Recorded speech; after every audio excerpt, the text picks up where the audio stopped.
Oke, Bismillahirrahmanirrahim. Assalamualaikum warahmatullahi wabarakatuh. Perkenalkan kami dari kelas 2C, yaitu kelompok 3, beranggotakan Bang Maulana Irfan, saya sendiri Maryam Soliha, dan juga Alfian Najwa Al-Aida.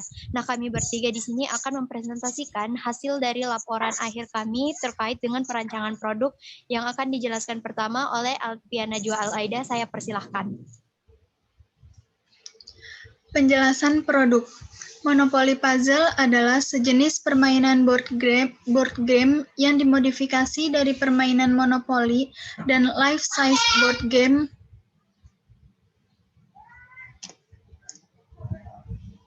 Permainan yang ditujukan untuk meningkatkan motivasi dan hasil belajar siswa SD pada mata pelajaran IPA ini dibentuk dengan melakukan modifikasi desain, cara bermain, dan bahkan pemberian reward dari permainan monopoli yang biasanya.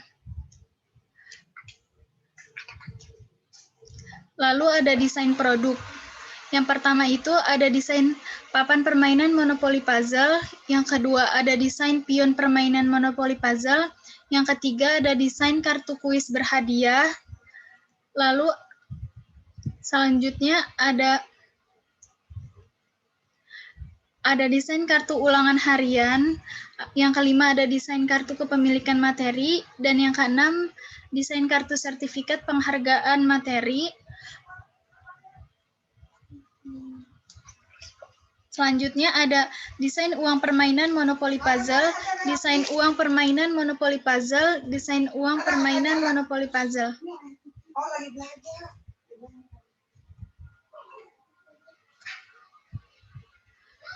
Selanjutnya ada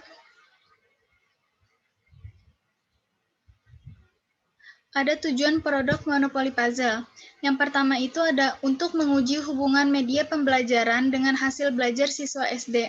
Yang kedua ada untuk meningkatkan pemahaman dan hasil belajar siswa SD terhadap materi ilmu pengetahuan alam atau IPA menggunakan media pembelajaran Monopoly Puzzle. Yang ketiga ada untuk membuktikan apakah media pembelajaran Monopoly Puzzle memberikan peningkatan pada hasil belajar siswa SD atau tidak. Yang keempat ada untuk menyelesaikan tugas akhir mata kuliah kreatif dan inovatif. Lalu ada kelebihan produk. Yang pertama, fungsi lain selain menghibur, yaitu meningkatkan kemampuan kognitif dan hasil belajar siswa. Yang kedua, ada mudah dibawa, hemat tempat penyimpanan, sehingga mudah dimainkan dimanapun dan kapanpun. Yang ketiga, ada sebagai pendamping proses belajar. Yang keempat, ada proses belajar jadi lebih menarik, interaktif, dan efektif. Lalu ada kekurangan produk. Yang pertama adalah peraturan permainan lebih rumit, sehingga bisa menyulitkan pemain untuk memahami aturan main dan menjadi tidak tertarik dengan permainannya. Yang kedua ada pembuatan produk lebih rumit, dan yang terakhir ada desain kartu yang kecil, sehingga materi yang dicantumkan terbatas. Penjelasan selanjutnya akan dijelaskan oleh Bang Irfan.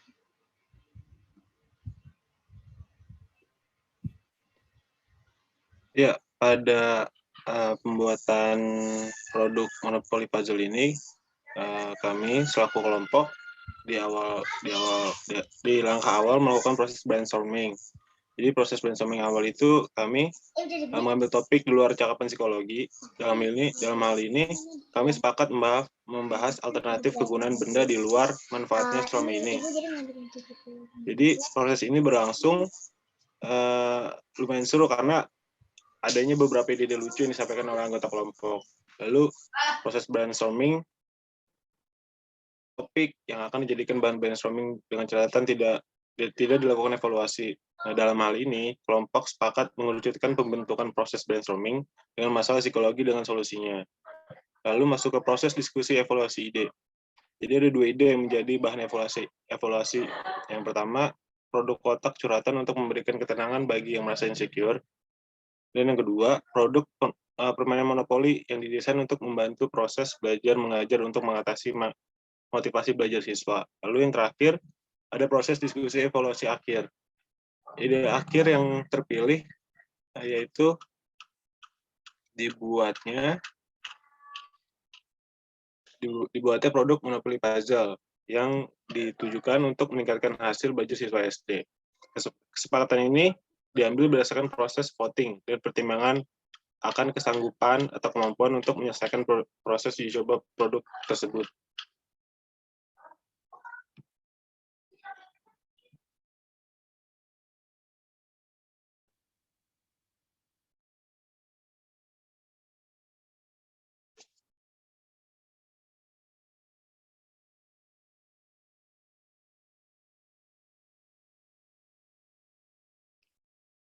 Lalu masuk ke latar belakang masalah. Nah, di latar belakang masalah ini, proses pembelajaran terlalu monoton atau dan pasif, yang hasilnya itu tingkatan belajarnya menjadi menurun. Lalu media pembelajaran sebagai alternatif masalah, itu solusinya. Dan solusinya itu monopoli sebagai media pembelajarannya, biar proses pembelajaran nggak monoton dan nggak pasif. Lalu masuk ke pelaksanaan uji coba.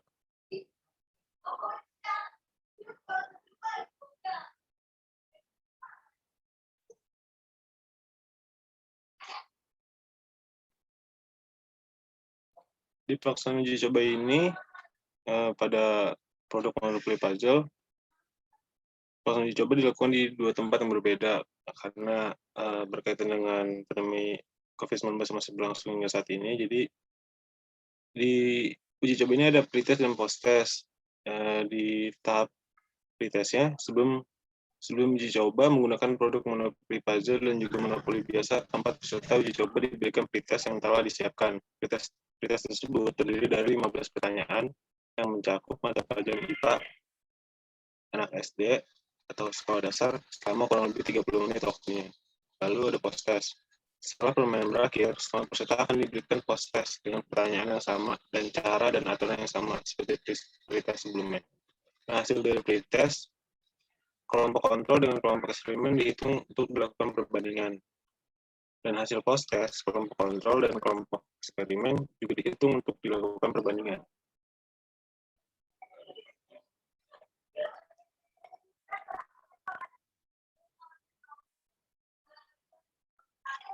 Nah, ini di sini terdapat pertanyaan, catatan pertanyaan pretest dan post-testnya.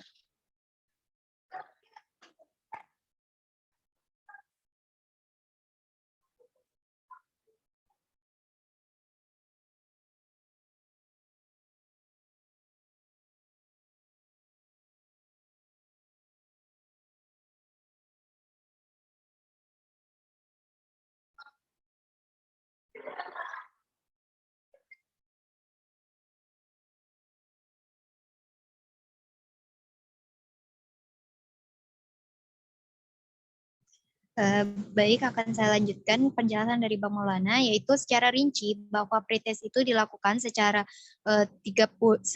selama kurang lebih 30 menit. Nah, selama pretest ini, penguji melakukan observasi kepada keempat peserta dan melakukan dokumentasi. Nah, observasinya ini melihat seberapa aktif mereka bertanya terkait pertanyaan-pertanyaan yang telah diberikan dari 15 pertanyaan sebelumnya. Selain itu, pengobservasi atau peneliti tidak melakukan paksaan kepada para peserta untuk menjawab. Jadi para peserta itu boleh menjawab kosong apabila tidak mengetahuinya. Nah, itu nanti yang bisa menjadi tolak ukur untuk perbandingan post-test selanjutnya. Mungkin bisa dilanjutkan ke uji coba.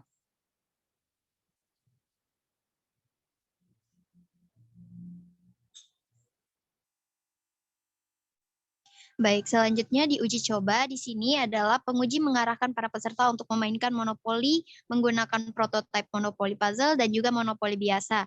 Nah, di sini para penguji, saya, Mariam Soliha, Bang Maulana, dan juga Alfia menjelaskan aturan-aturan cara bermain seperti bagaimana para pemain memulai permainan, bagaimana pembagian uang monopolinya, lalu bagaimana cara pembelian untuk kartu materi, lalu untuk pembelian kartu sertifikat materi, bagaimana apabila bagaimana cara menyelesaikan jawaban dari yaitu ujian dadakan atau ujian ulangan harian dan juga kartu kuis berhadiah.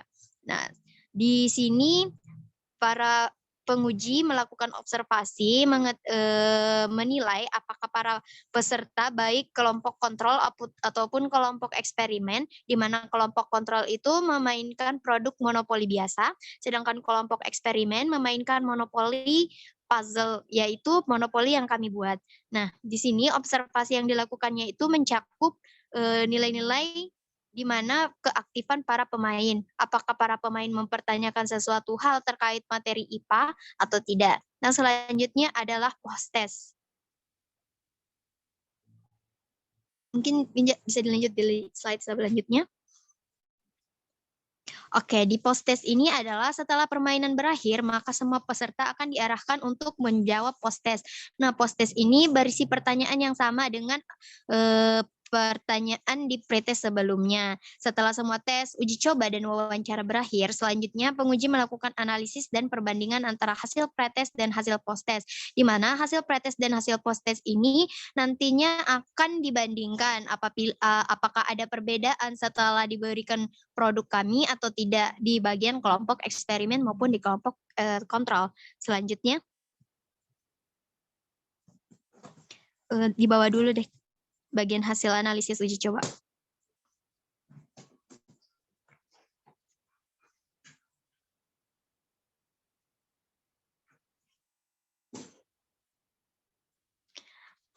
Oke, berdasarkan hasil analisis uji coba ini didapatkan hasil seperti tabel berikut, di mana kelompok kontrol menghasilkan pretest rata-rata 2,07 dan hasil pretest rata-rata kelompok eksperimen adalah 2,7, di mana ini berarti pretest dari hasil pretest kelompok kontrol lebih kecil dari kelompok eksperimen, di mana PS2 lebih besar dari PS1. Yaitu kelompok eksperimen lebih besar dari kelompok kontrol. Nah, selanjutnya dari hasil post-test didapatkan bahwa kelompok kontrol tetap pada hasilnya, yaitu 2,07, tidak mengalami peningkatan ataupun penurunan. Sedangkan kelompok eksperimen sendiri mengalami peningkatan nilai sebanyak 0,5 poin, sehingga dapat dikatakan bahwa kelompok eksperimen mengalami peningkatan nilai. Nah, jadi sehingga perbandingan hasil post-test antara kelompok kontrol dan kelompok eksperimen itu dapat dijabarkan sebagai PS2 lebih besar dari PS1, di mana di kelompok eksperimen lebih besar 3,2 dibandingkan kelompok kontrol yang tetap pada 2,07. Sehingga kesimpulannya di slide selanjutnya, yang slide sebelumnya 16, Alfia. Sehingga berdasarkan hasil penelitian uji coba ditarik kesimpulan sebagai berikut. Yang pertama, monopoli puzzle yang kami rancang ini agar dapat memberi manfaat yang sama dengan media pembelajaran lainnya menggunakan permainan ular tangga, dan hasil uji coba ini menunjukkan bahwa monopoli puzzle berhasil memberikan manfaat yang sama dengan media pembelajaran permainan ular tangga. Nah, hasil yang sama ini maksudnya gimana? Hasil yang sama ini adalah adanya peningkatan nilai di kelompok eksperimen. Dengan kata lain, bahwa dengan menggunakan produk monopoli puzzle kami, maka nilai hasil belajar siswa SD mengalami peningkatan. Nah, hasil uji coba menunjukkan tujuan pembuatan produk monopoli puzzle untuk meningkatkan hasil belajar siswa SD berhasil tercapai. Jadi dengan kata lain, produk monopoli puzzle ini berhasil mencapai tujuan akhirnya itu untuk meningkatkan hasil belajar siswa SD. Mungkin sekian dari presentasi kami hari ini. Apabila kami sangat sadar banyak kesalahan ataupun kekurangan di dalam presentasi kami ini, jadi tolong mohon dimaafkan. Saya akhiri dengan wabillahi taufiq wal hidayah. Wassalamualaikum warahmatullahi wabarakatuh.